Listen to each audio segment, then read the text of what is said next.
Si vous êtes un professionnel de la gastronomie, vous connaissez forcément Métro. Métro s'engage en faveur de l'égalité en soutenant Girls in Food. Merci à eux. Métro.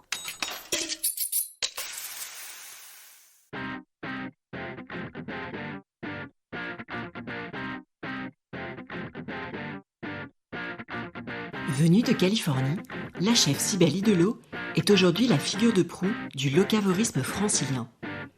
Guidée depuis l'enfance par une quête du goût et bercée par la cuisine ultra fraîche et locale de sa mère, elle est l'incarnation du concept de farm to table. Son jardin potager alimente ces deux établissements. La table de Cybèle tout d'abord, son restaurant gastronomique à Boulogne, le domaine Les Bruyères ensuite, à Gambais dans les Yvelines, lieu magique et projet ambitieux dont elle vous dévoilera l'esprit au fil des échanges. Cybèle est habitée par la culture du produit, qu'elle travaille de A à Z sans en perdre une miette, le combat écologique chevillé au corps. Mais dans l'assiette, c'est le goût qui prime, avec une cuisine qui fait la part belle au végétal, ponctuée de viande ou de poisson sourcée avec une attention aiguë et relevée par des assaisonnements pointus. Cybèle Idelot a su faire sien le terroir francilien et contribue chaque jour à lui donner ses lettres de noblesse grâce à une cuisine d'auteur aux influences multiples. Si vous aimez ce podcast et que vous voulez m'aider à le faire connaître, laissez un commentaire et 5 étoiles sur Apple Podcast ou sur votre appli d'écoute préférée. Vous êtes prêts à passer à table ? Je suis Adeline Glibota et voici le portrait de Cybèle Idelot dans Girls in Food. Bonjour Cybèle Idelot. Bonjour. Est-ce que vous pouvez vous présenter ? Je m'appelle Cybèle Idelot, comme vous venez de dire. Je suis chef cuisinière et propriétaire de 2 restaurants. Ça fait depuis 25 ans que je suis chef. Alors, on va faire un petit retour en arrière dans votre enfance pour savoir un petit peu quelle était la place de la cuisine dans votre famille quand vous étiez enfant. La place de la cuisine était très présente. Ma mère cuisinait beaucoup. Ma grand-mère aussi. On était chez ma grand-mère tous les jeudis. Elle faisait un repas un peu formel avec au chandelier, en chandelle, et puis ma mère cuisinait tout le temps. J'avais l'habitude de déguster plein de choses différentes avec des jolis produits. C'était un peu le centre de tout chez nous. Donc à la fois une bonne table, mais aussi une belle table, si je comprends bien, avec les chandeliers. Ouais, c'est à côté de ma grand-mère. Ouais. Est-ce qu'il y avait un plat du dimanche, ou alors peut-être un plat du jeudi particulier qui vous revient en mémoire? Ma mère cuisinait, c'était très varié. Donc ça pouvait être poulet rôti avec les goussailles en chemise. Ça pouvait être, elle faisait des très bonnes pâtes. Elle a appris à faire des vraies pâtes avec une maman italienne quand elle était mannequin en Europe en fait. D'accord. Donc il y a ça aussi. Et chez ma grand-mère, je pense que ce qui ressort, c'est les îles flottantes.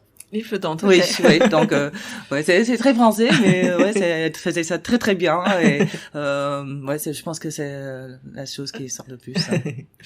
Est-ce qu'il y avait un métier à cette époque-là, enfin quand vous étiez petite, qui vous faisait rêver?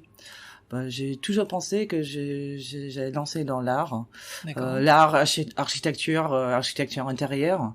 D'ailleurs, j'ai fait mes études dans ce sujet. Ouais. Donc non, mais je me suis toujours vue dans le métier d'art quelque part. Bon, au final, je me suis retrouvée dans les arts culinaires. Donc, tout à fait. Ouais. On va parler un petit peu justement de cette transition entre le monde de l'art qui vous faisait rêver et puis la cuisine. Pour en savoir un petit peu plus, quel a été votre tout premier job? En fait, j'ai pris un job pendant mes études dans l'art, et c'était dans un grand magasin. J'étais assistante de l'acheteur des chaussures en fait. D'accord. Donc la mode un peu. Ouais, un peu la mode, exactement. Donc j'ai aidé à choisir les collections, etc. Donc c'était sympa, mais bon, j'avais d'autres envies aussi. Vous nous avez dit tout à l'heure que votre mère avait appris à faire des pâtes lors de sa carrière de mannequin en Europe. Oui. Donc vous-même, vous êtes originaire des États-Unis. tout à fait. Plus précisément de Californie. Alors, à quoi ça ressemblait? Enfin, qu'est-ce que comment vous résumeriez votre enfance justement en Californie? En Californie, c'était une enfance très proche de la nature. Même, en fait, j'étais né au nord de San Francisco. Et ma maison d'enfance était en pleine nature, donc on jouait dans la forêt, côté des ruisseaux, on était toujours dehors, on n'était pas les enfants devant la télé du tout. On travaillait dans le potager de ma mère aussi, dans le jardin. Donc oui, je dirais que c'était une enfance très proche de la nature. D'accord. Est-ce que c'était une enfance qui est représentative de celle des autres enfants que vous connaissiez, ou est-ce que vous étiez un cas à part, ce côté nature et aussi être habitué à la bonne cuisine de votre maman? Dans notre entourage, très jeune, c'était plutôt les enfants du quartier qui avaient un peu le même mode de vie. D'accord. Après, quand j'ai commencé à aller à l'école, c'était plus divers et c'est vrai que on était un petit peu à part de ce côté-là par rapport aux autres enfants. L'état d'esprit de ma mère, un petit peu babacool. D'accord. Un petit peu beaucoup. Donc c'est vrai que on était un petit peu à part par rapport aux autres personnes, mais j'ai pas toujours apprécié parce que je me sentais pas tout à fait comme les autres, mais aujourd'hui je suis très contente d'avoir eu cette expérience dans ma jeunesse, parce que c'est vraiment qui je suis aujourd'hui, et on retrouve ces valeurs dans tout ce que je fais, notamment dans ma cuisine. Donc c'est des valeurs qui n'ont pas de prix en fait. Ouais. Vous êtes orienté donc pour vos études vers le domaine des beaux-arts à San Francisco, avant de vous orienter donc vers la cuisine. Est-ce que vous pouvez nous parler un peu de cette période-là de votre vie et de comment s'est faite la transition entre les deux? L'art, ça a toujours été partie de ma vie. Même ma mère, elle a fait ses études dans l'art, dans une très très très grande école sur la côte est des États-Unis. Donc c'était toujours très présent. J'ai toujours dessiné, même au lycée, j'avais des profs d'art qui étaient très très très pointus. Une fois que je me suis retrouvée dans les études pures et dures, en fait, je m'ennuyais.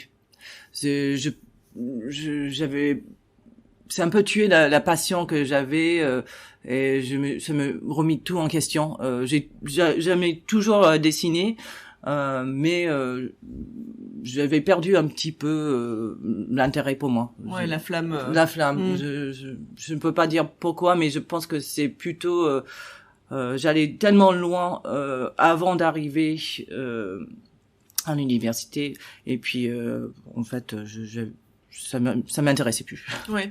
Tout simplement.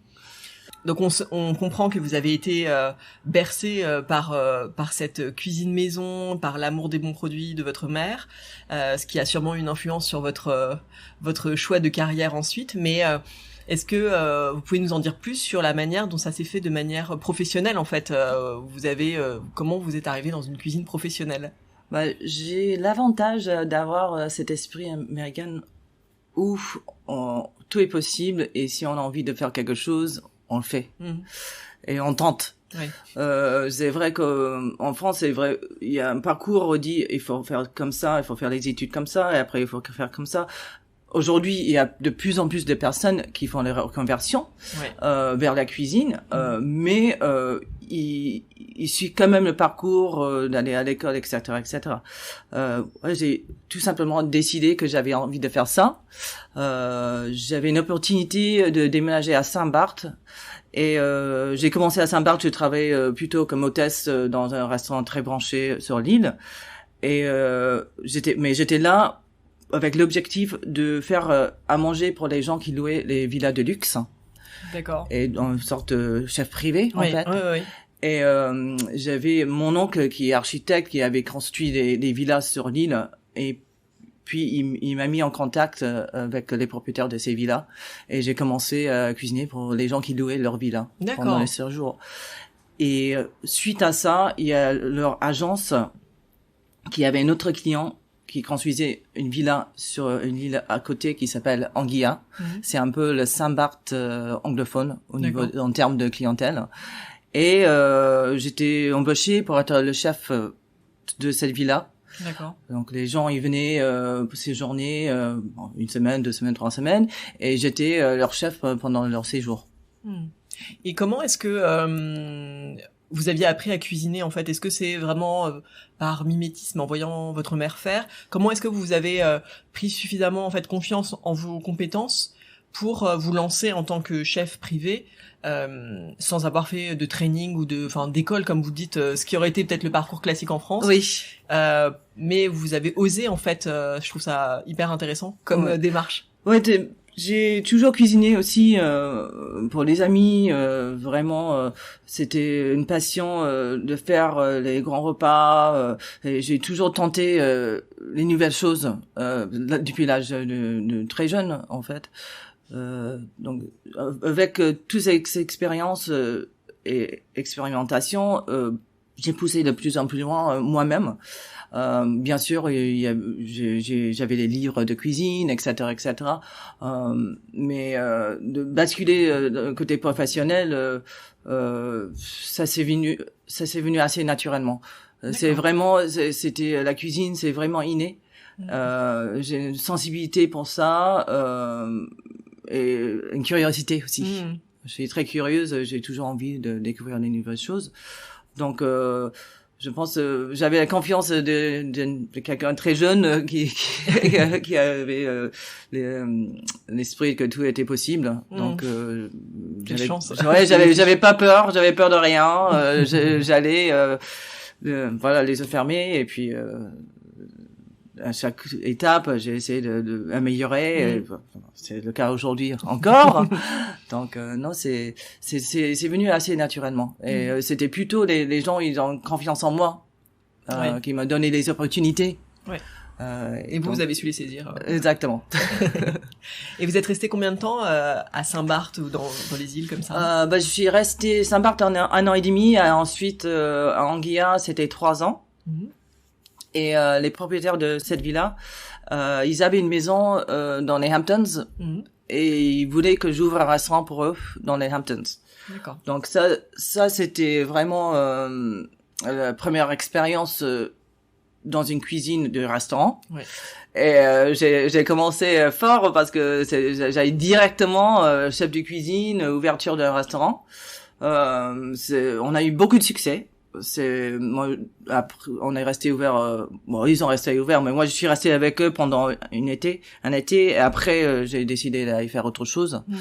Mais ouais, c'était un très grand challenge, parce que de passer de plutôt chef privé à chef du restaurant directement, c'était assez difficile, mais une réussite quand même. Donc il faut tenter, comme on dit.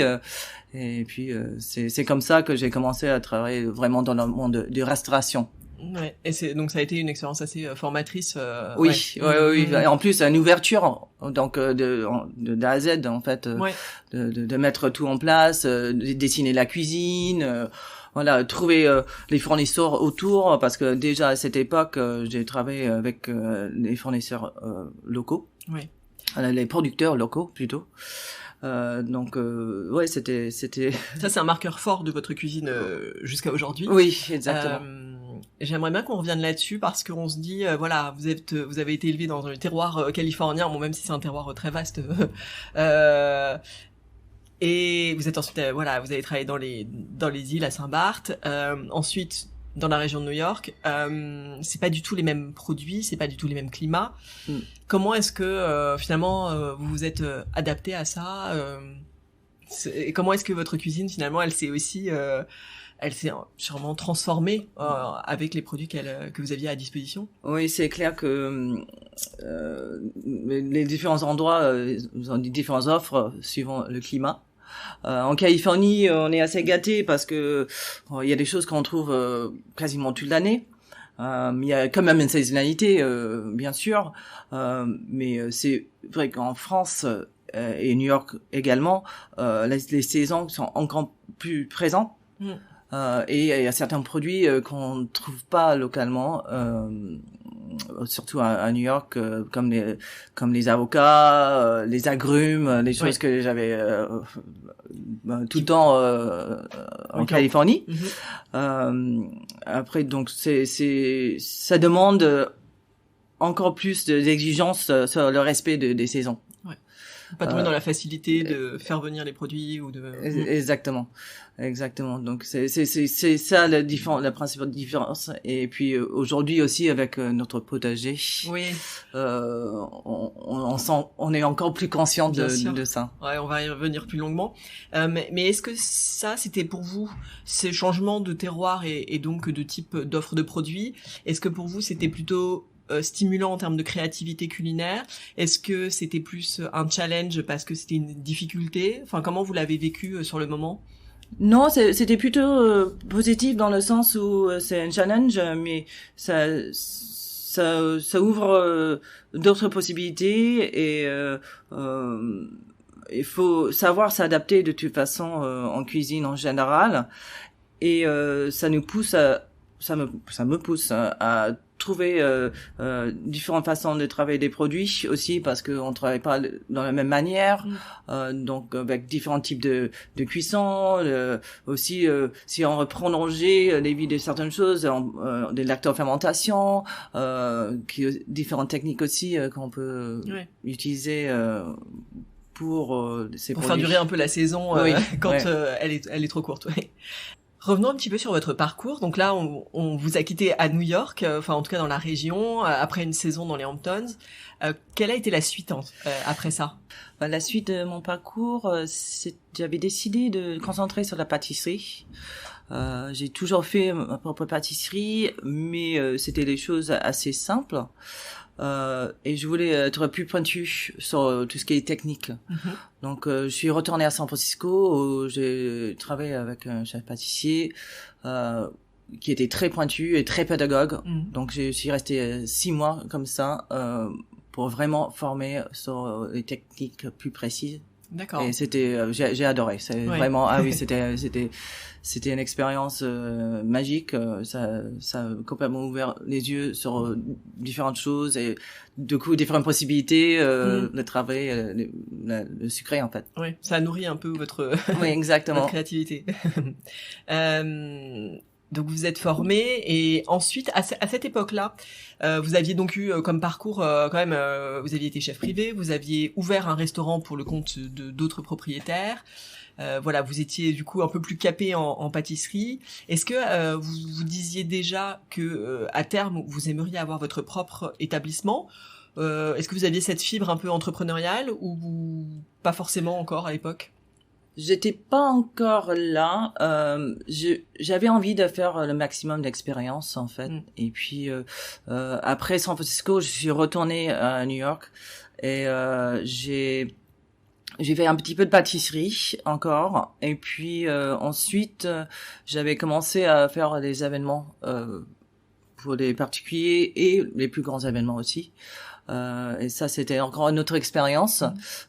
Notre organisation et ça j'ai fait pendant quelques temps avant de venir en France jusque je suis déménagée en France et le restaurant c'était plutôt j'ai rencontré mon mari en 2006 et j'ai fait les allers-retours entre New York et Boulogne pendant 5 ans. D'accord. Et à un moment on dit faut qu'on fasse quelque chose parce que ça devenu un petit peu invivable. Donc, comme mon mari vient d'une famille de vignerons et s'intéresse beaucoup au vin, on a décidé à ce moment-là d'ouvrir le premier restaurant à Boulogne. Donc, vous avez allié vos compétences et vos talents respectifs. D'accord.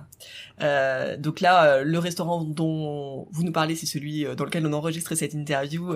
C'est la table de Cybèle. Est-ce que vous pouvez nous raconter un peu le lancement de ce projet? Qu'est-ce que vous aviez en tête quand vous avez ouvert votre restaurant? Qu'est-ce que vous vouliez proposer? C'est toujours vraiment une cuisine éco-responsable, du produit végétal jusqu'au la pêche, la pêche durable. Et aussi, on voulait ouvrir ce restaurant à Boulogne-Billancourt parce que il y avait pas d'offres. Il fallait toujours aller dans Paris pour trouver des offres de qualité. Donc c'est pour ça qu'on avait choisi d'ouvrir ici et aussi partager pas uniquement la cuisine, mais aussi nos valeurs d'éco-responsabilité et puis de qualité. Ouais. Mmh. Et une petite question sur le volet entrepreneuriat. Quand on lance un projet, il y a toujours ce qu'on a en tête, et ensuite il y a la réalité. Parfois, il y a un écart qui peut être plus ou moins important. Quelle est votre expérience sur le sujet du lancement d'un restaurant? Est-ce que ça s'est passé, est-ce que tout a roulé ou est-ce que c'était, quelles ont été peut-être les épreuves que vous avez rencontrées? Bon, je pense que ça déroule jamais comme on souhaite. Il y a toujours les aléas. Et il faut vraiment être prêt à s'adapter et d'être patient des fois. Ici à Boulogne, on avait coulé une dalle pour mettre le parquet et en fait ça séchait pas. On a pris 3 mois de retard parce que on devrait ouvrir en avril et il s'arrêtait pas de pleuvoir. Du coup, on a pris 3 mois de retard. C'était très stressant, mais ce qu'il faut savoir, qu'à un moment ou un autre, on va s'ouvrir et puis et à ce moment-là, c'est parti. Mais c'est faut tenir quoi. Ouais, il faut tenir. Ouais, c'est ça. Et il faut pas être découragé. Ouais. Même avec l'achat du restaurant, on est allé le jour pour signer et le propriétaire des murs il était pas présent. Et on savait pas pourquoi et en fait il y avait un conflit avec les 2 propriétaires des murs et suite à ça on a pris 1 an pour obtenir le restaurant. Donc on a pris un an de retard juste pour finaliser l'achat.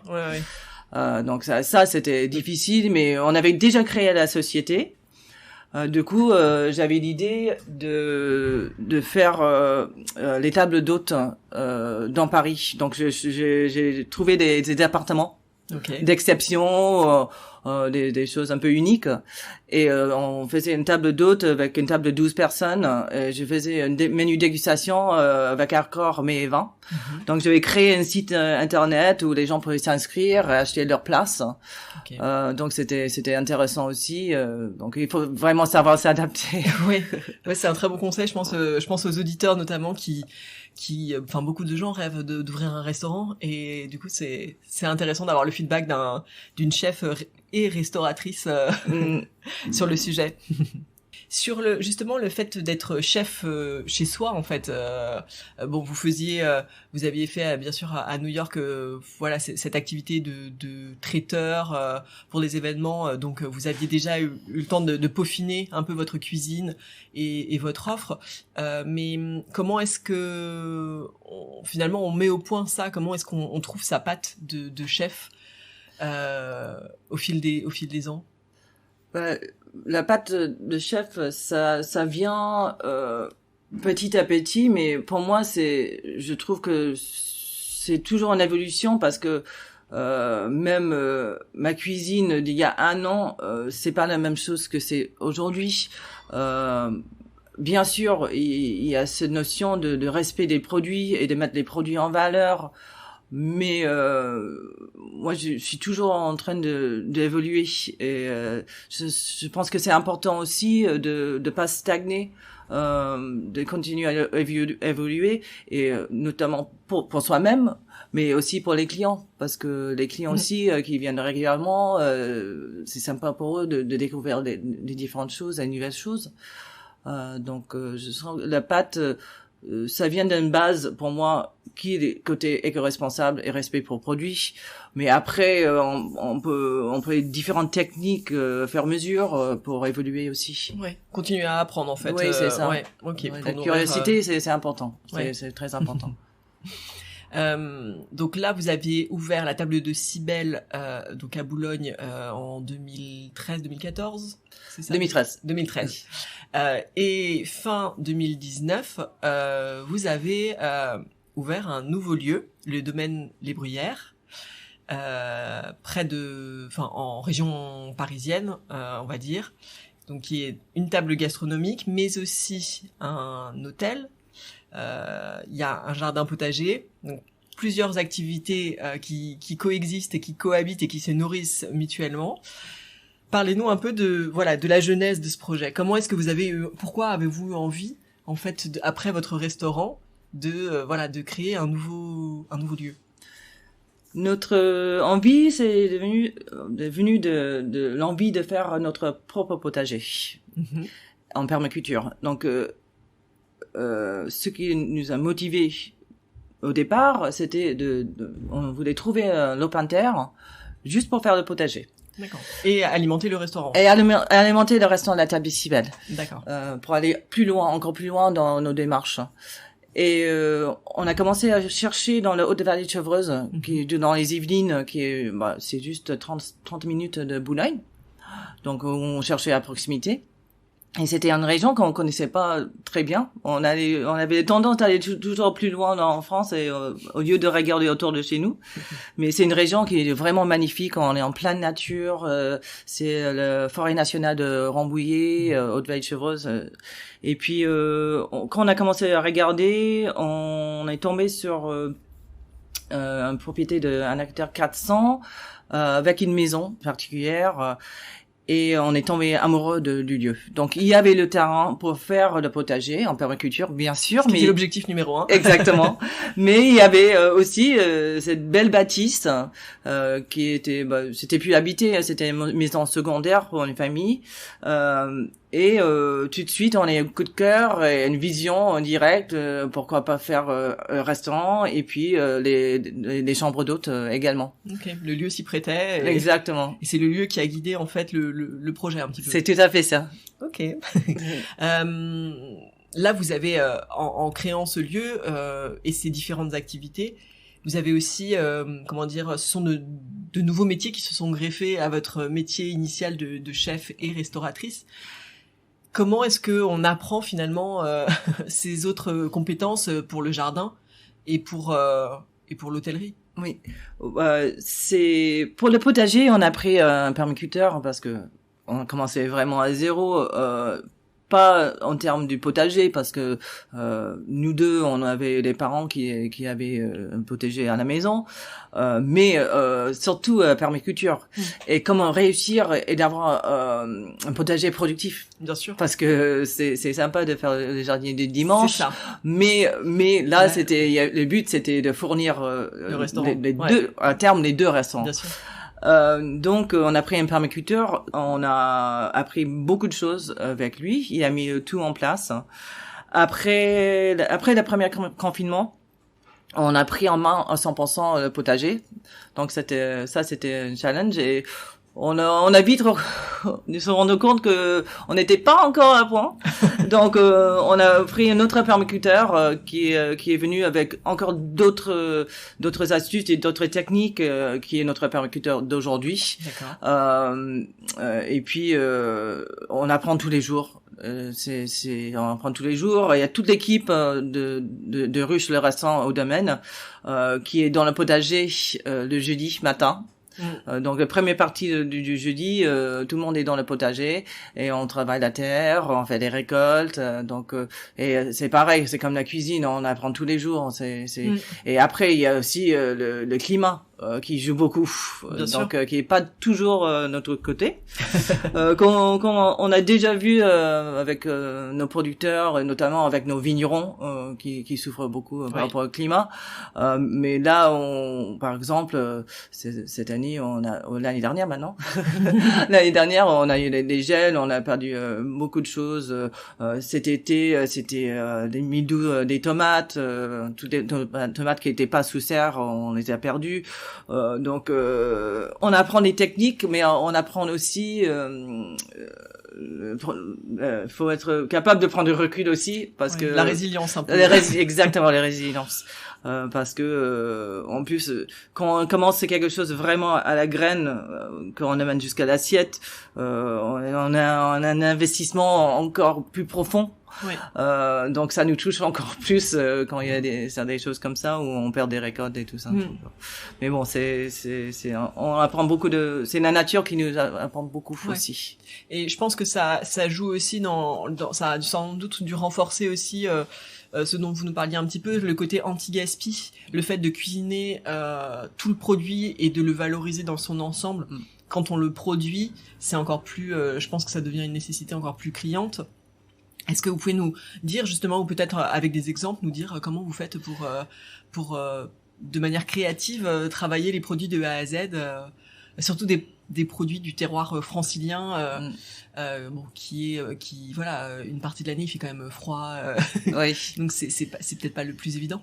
Ouais, non, mais c'est vrai que déjà quand on a nos propres légumes, on a les légumes qui sont c'est entier, avec les fans, avec les feuilles, etc. Donc forcément, ces choses-là, on veut les utiliser. Donc c'est vrai que on a un investissement aussi, même si je suis déjà dans une démarche anti-gaspillage, c'est vrai qu'on a notre propre produit et une valeur encore plus rajoutée.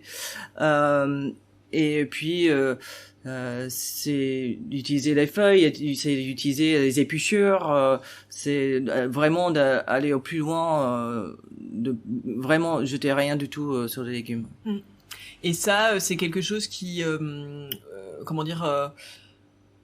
est venu naturellement, ou est-ce que comment vous vous êtes formé quelque part, par exemple, je pense à la lactofermentation, des techniques comme ça qui permettent aussi de préserver les produits, mais aussi de les utiliser de manière différente. Comment est-ce que pour moi c'est vraiment que quand je vois, même si à Gambé, au domaine des Bruyères, on a compost. C'est vraiment le dernier recours en fait.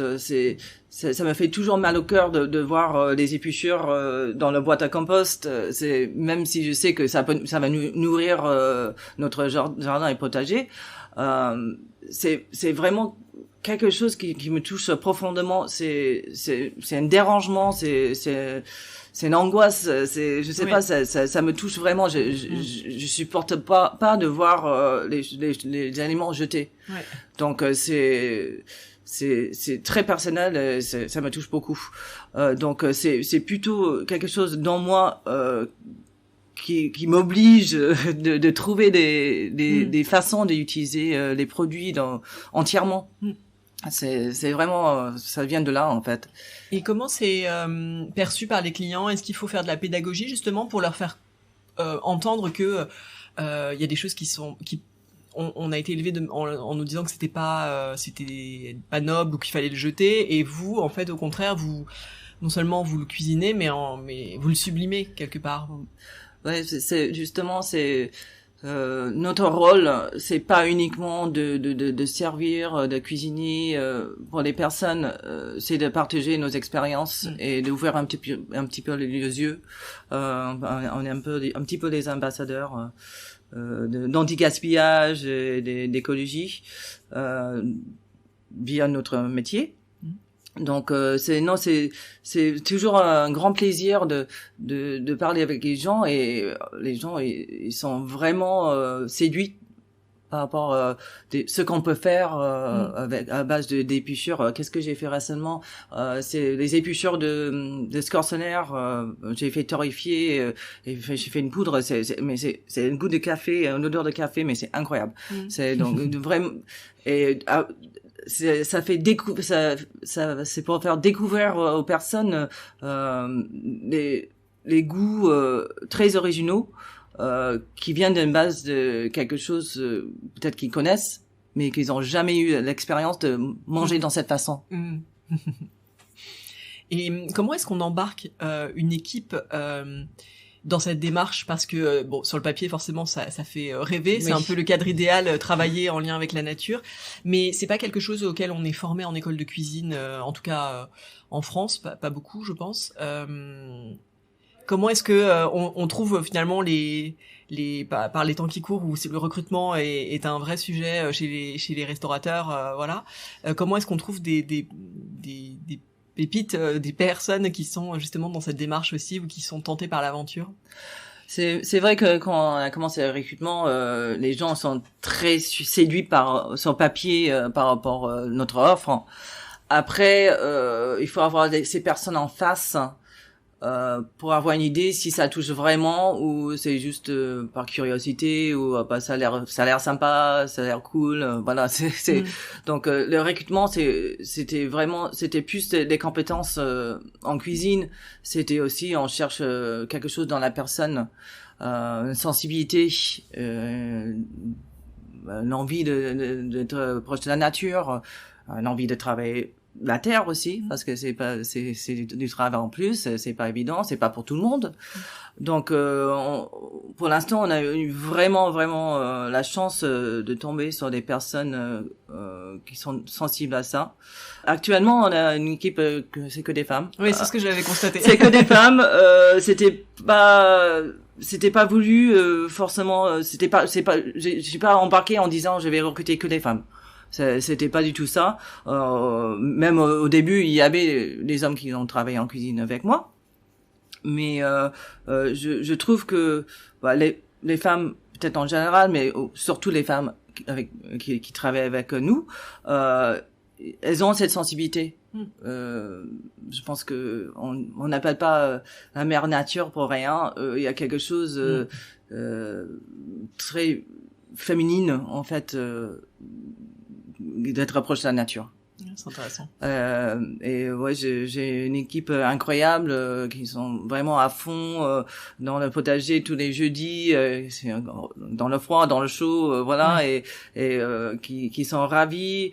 Et puis de travailler de produits qu'ils ont produits, des légumes et des fruits qu'ils ont récoltés, qu'ils ont donné naissance en fait. Donc non, j'ai une super équipe, mais surtout il faut une sensibilité de la nature. Ouais.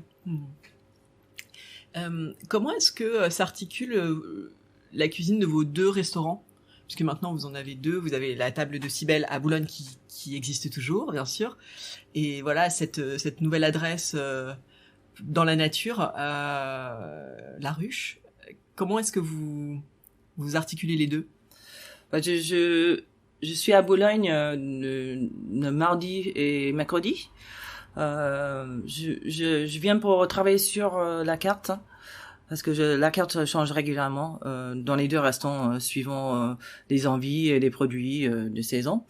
Donc le mardi, mercredi, je travaille avec l'équipe pour fermer sur la carte et une fois que tout est bien rodé, bah, je les laisse. J'ai une équipe qui gère très très bien. Donc je les laisse pour le reste de la semaine et je bascule sur l'autre restaurant au domaine à partir de jeudi. D'accord. Où je fais la même chose avec l'autre équipe, on travaille sur la carte et voilà, ça recommence.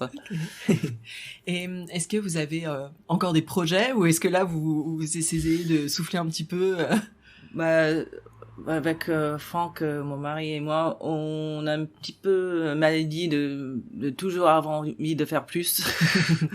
Et on a un endroit au domaine où il y a la possibilité, il y a la place, donc on a d'autres projets à venir. Notamment, on va faire une espèce de taverne un petit peu où tout va être cuit au feu de bois. Et aussi une fournille pour le pain. Parce que vous faites votre propre pain, déjà maintenant. Ouais, je fais déjà mon propre pain au levain. Mais on va intégrer aussi fournir le pain de pain dans le taverne en fait. Donc ça c'est le projet le plus proche. Après on a envie aussi de faire un espace de détente avec piscine, hammam, puis plutôt sauna, piscine pour nos clients. C'est aussi parce que comme on a les chambres d'hôtes, on va avoir différentes offres pour que les gens peuvent rester et profiter au maximum du lieu. Actuellement, notre restaurant, c'est un restaurant gastronomique. Donc, la taverne, ça va nous permettre d'avoir une autre offre. Oui, bien sûr, complémentaire. Exactement. Et aussi, même pour les gens autour, les gens qui viennent d'avoir deux offres, c'est sympa aussi. Pour toucher encore plus de monde. Voilà. Bien sûr. Sybelle, on va passer à la deuxième partie de l'interview, consacrée aux femmes dans le monde de la gastronomie. Alors, vous nous avez dit que vous avez une équipe exclusivement féminine en ce moment, en tout cas. J'aimerais bien qu'on parle un peu de votre expérience à vous en tant que femme dans ce milieu-là. Est-ce que vous avez eu l'impression que ça a eu un impact sur votre parcours?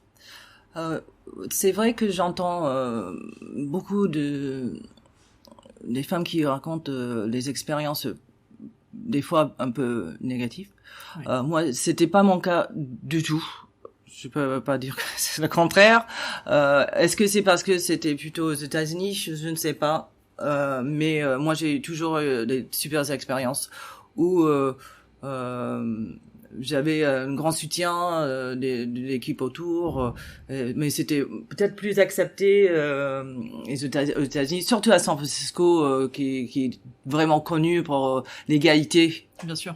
Donc moi déjà en 2000, quand j'ai fait la pâtisserie à San Francisco, c'était moitié femme, moitié homme. Déjà à l'époque. Après, il y a des femmes avec des voix très présentes et fortes dans la cuisine en Californie, comme Alice Waters. Bien sûr. Qui est vraiment la personne, le modèle, je pense qui devrait être le modèle pour toutes les femmes et les gens en général, avec ses démarches que elle fait depuis toujours, justement, low-cover et éco-responsable. Mais moi, j'ai toujours eu vraiment les bonnes expériences. Donc, okay. Bon, bah ça, mais je sais que c'est pas le cas pour tout le monde. Non, bien sûr. Ouais. Mais c'est bien de l'entendre aussi que toutes les expériences ne sont pas négatives. Oui. Elles existent, c'est sûr. Mais tant mieux si c'est pas votre cas. Enfin, vous n'avez pas de. Mais après d'être femme aujourd'hui en France, c'est vrai qu'on affronte des choses où on a l'impression qu'on n'est pas pris au sérieux. Notamment, ça semble une petite chose, mais chaque fois ça me touche et ça me frustre en fait. C'est les gens qui viennent par exemple la SAV, les techniciens qui me prennent pour les imbéciles parce que nous sommes femmes mais on peut pas savoir. Et ça fait juste 25 ans que je cuisine et je utilise les matériels autant que voilà, je connais un petit peu. Donc c'est vrai qu'il y a un regard des fois. On sent que si c'était un homme en face, ça serait différent. Ouais. Donc il faut juste faire savoir que on est aussi compétent et on sait de quoi on parle. Ouais. Mais c'est pas toujours évident. Non. Après, aujourd'hui, je pense que les femmes en cuisine sont de plus en plus acceptées, heureusement, et grâce à la force des femmes qui baissent pas les bras et qui découragent pas. Et qui montre qu'on est aussi forte que les hommes, avec différentes sensibilités aussi, différentes compétences, un autre regard que les hommes, que je pense que les gens apprécient aussi d'avoir bon, ils disent touche féminine, j'aime pas trop dire ça, mais non, moi non plus. J'aime pas dire ça parce que bon c'est une touche différente, c'est un regard différent. Il y a souvent les clients quand je vais à table pour dire comment ça va se passer. On sent la touche féminine.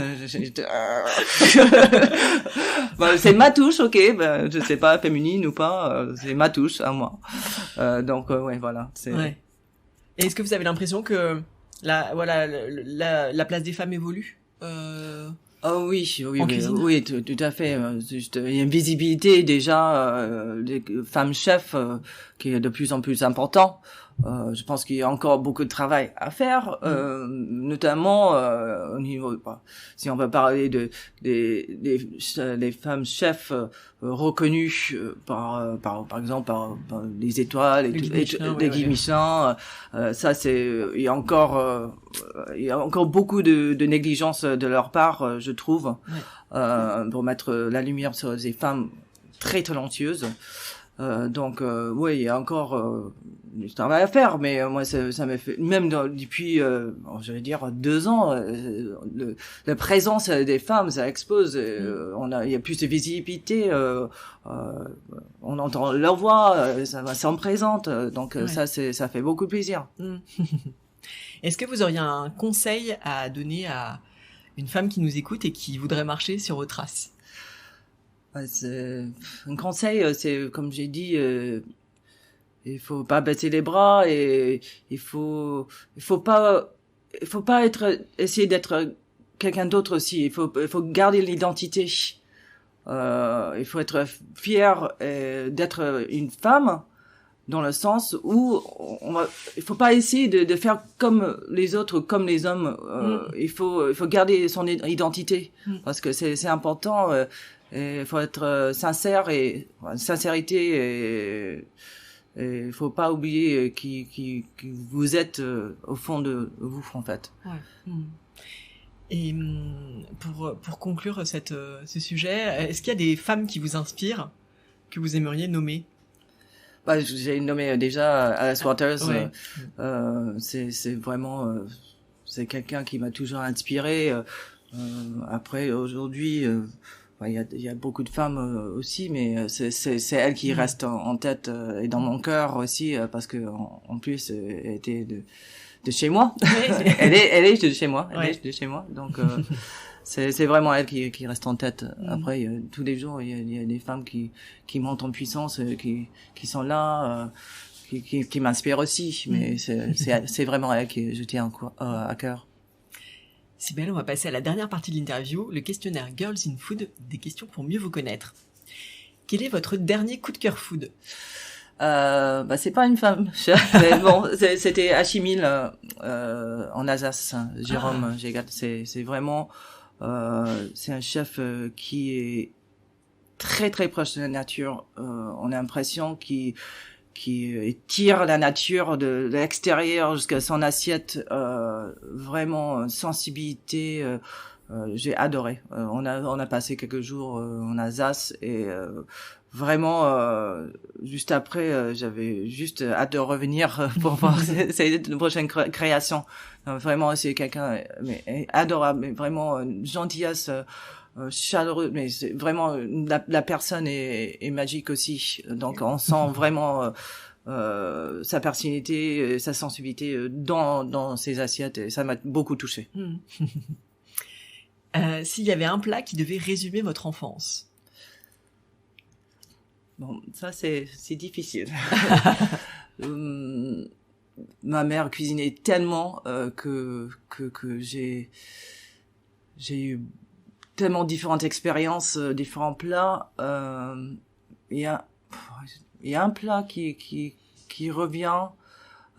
C'était parce que j'étais végétarienne jusqu'à l'âge de 5 ans. D'accord.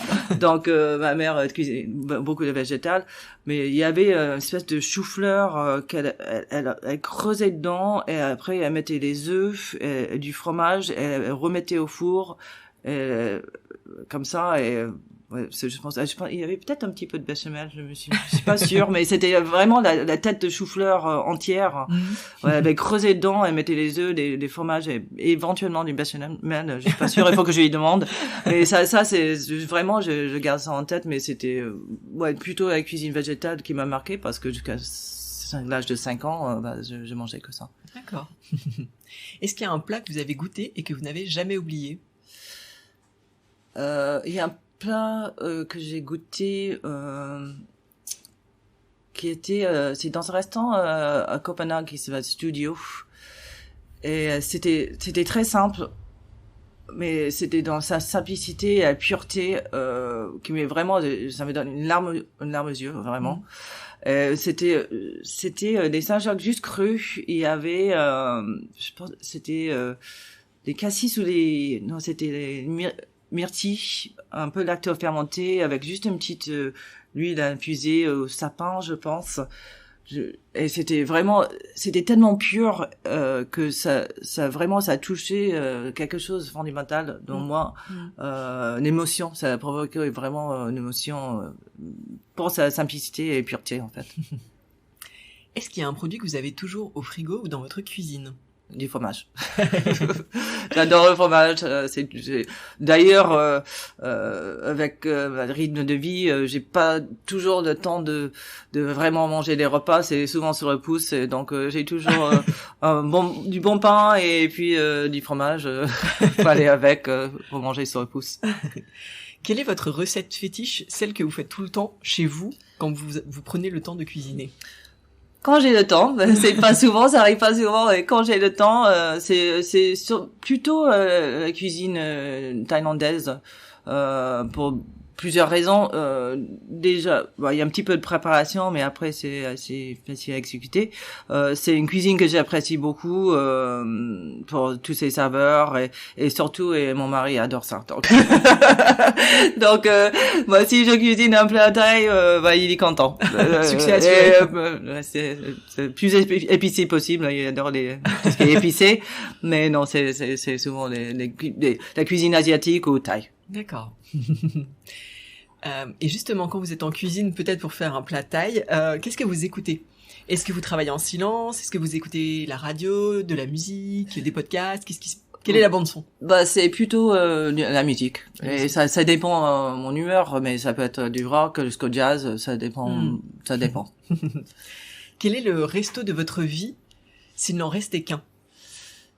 S'il restait qu'un, je pense que l'expérience qui m'a vraiment touchée, il y en a plein, mais c'était Extebari c'est les Pays Basques espagnols. C'est de l'art de cuire à la braise en fait, et c'est un chef il travaille tout à la braise et même il choisit certains bois pour certains produits parce que il y a différentes saveurs que différents bois ça va donner différents produits, et c'est pareil, c'était dans une simplicité mais une exécution, c'était exécuté avec une précision et un goût vraiment formidable, et le produit à l'état pur mais avec une maîtrise de cuisson vraiment extraordinaire. Surtout c'est pas évident de cuire à la braise. Il y a plein de choses. Donc, mais il faisait des choses comme, par exemple, ses huîtres, il mettait les algues sur les braises et après il mettait les huîtres sur les algues. Donc ça avait côté fumé et aussi la vapeur de l'eau de mer qui était dans les algues. C'est magique. Donc c'est aussi un petit, je pense que ça restait dans ma tête aussi par rapport à notre projet de taverne, j'ai toujours envie depuis ce moment-là vraiment de travailler au bois, à la braise aussi, parce que en espérant que je pourrais maîtriser aussi bien que lui, mais peut-être pas, mais bon, je vais faire mon mieux. Quel est le resto qui vous fait rêver? Celui que vous n'avez pas encore découvert, mais vous aimeriez beaucoup aller? Je pense ça va être... J'espère que ça fait pas... Ça fait un peu cliché, mais je vais dire Noma parce que j'ai jamais fait. Ils ont les mêmes valeurs... ils maîtrisent plein de techniques différentes et je pense que c'est une expérience unique. J'étais à Copenhague, mais malheureusement ils étaient fermés parce qu'ils étaient en train de déménager dans un nouvel endroit. Du coup, on a fait des restaurants, notamment en studio où j'ai parlé. Et c'était des gens qui sont passés par Noma, en fait. Les seconds de Noma. Ok. Donc, il y a une filiation. Et donc, j'ai goûté indirectement, mais non, mais j'aimerais bien, surtout, le lieu où ils sont aujourd'hui, en pleine nature, ça fait vraiment rêver. Dernière question de cette interview. Quelle femme souhaiteriez-vous entendre au micro de Girls in Food dans un prochain épisode? Ça sera 2 femmes. C'est Clio et Anne Legrand, Clio Meurtrier et Anne Legrand de Innocence à Paris. Ok. C'est un duo vraiment talentueuse et vraiment sympa. Je les adore. Donc, et je pense qu'elles ont beaucoup de choses à dire par rapport à d'autres expériences en cuisine, tant femmes en France, parce qu'elles ont passé par différentes maisons. Donc, je pense qu'elles pouvaient vraiment partager leurs expériences et parler de qui elles sont aujourd'hui grâce aux expériences. Et ça serait super de les entendre. Merci beaucoup, Cybèle Idelot. Merci à vous. À très bientôt. À bientôt. Un grand merci à Cybèle Idelot pour sa participation à Girls in Food. Si ce podcast vous plaît et que vous voulez m'aider à le faire connaître, mettez-lui 5 étoiles et laissez un commentaire sur Apple Podcast ou sur votre appli d'écoute préférée. À bientôt pour une nouvelle interview de femmes inspirantes.